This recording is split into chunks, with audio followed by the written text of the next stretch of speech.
Hey guys, before we get started today, I have a real simple yes or no question for you. I'm going to ask the question, and then I'm going to give you just a few seconds to answer either yes or no. Okay, here's the question. Remember, your answer is only yes or no. Do you see a black line going up and down in the eye of this woman? Yes or no? Should be pretty simple, right? It was pretty obvious. You did see it, didn't you? I've got a big circle and some arrows pointing to it there. The reason I ask is in the last 2 days, I have asked 5 different people the same question. Not one person, not 1 out of 5 could give me a yes or a no.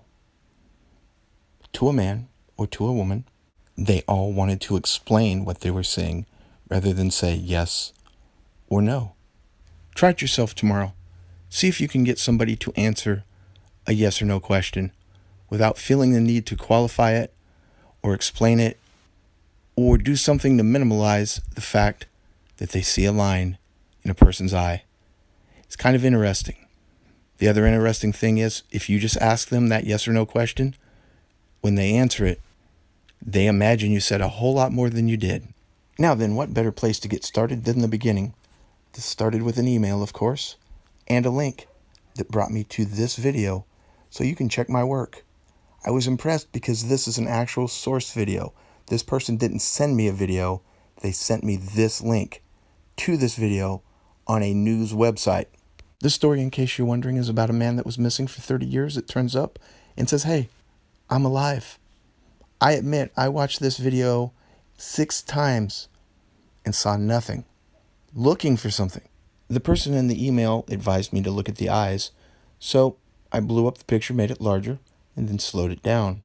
And then I started to see some movement. The color would go from one side of the eye to the other, then the color would completely disappear. And then finally, there was the thing I said that I never believed in, the sideways blink from the slits in the eyes. And yes, I did pause and hold on that for a moment just so that you could see it. What I always hear on these type of videos is, well, why didn't this person ever do this again on camera? And you know what?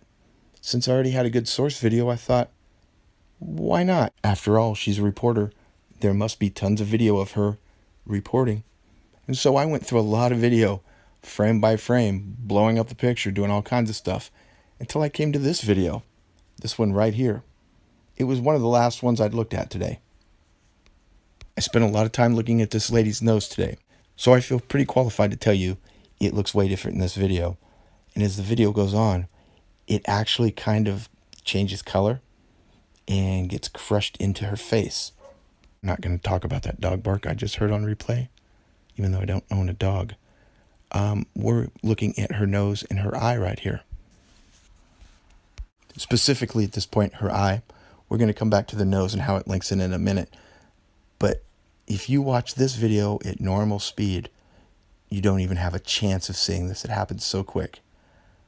It's very bizarre to me that something like that can happen within a frame or a heartbeat and a person watching it not even notice. Okay, just rewind the video. We're going to watch again. Now watch her nose go through this process as this happens. You see it right there? How different it looks? I rewound one more time because it was at that moment that her eyes shifted. Tell me if you could see it. Right there. I got where I could find it because her eyes shifted when her nose was at its purplest and it was crunched in. Yes, I said purplest. I don't even know if that's a word, but it is now. And that purple reminded me of something. It reminded me of a video I made a while back, Shapeshifter Elvis. Right here you see half of Elvis's face is the same color purple as her nose is when she changes. I don't know if that means anything. I just thought it was really weird. Maybe it's something like the blood is moving around and I don't know. That's enough weirdness for one day. Thanks to everybody, especially Herman in Germany that sent me a very nice letter about the shape-shifting videos. I appreciate it. Dude had a story to tell. Maybe one day he'll tell it. In the meantime, don't forget to drop a like on this video if you want to see more weirdness. I appreciate everybody for watching. I really appreciate everybody that sends me videos because those are pretty much what keeps this thing going as far as the shapeshifters go. I just don't have time to go out and search up a bunch of videos. And just what little I did today going frame by frame took me like half a day. So thanks again for watching. We'll see you next time. Stay vigilant.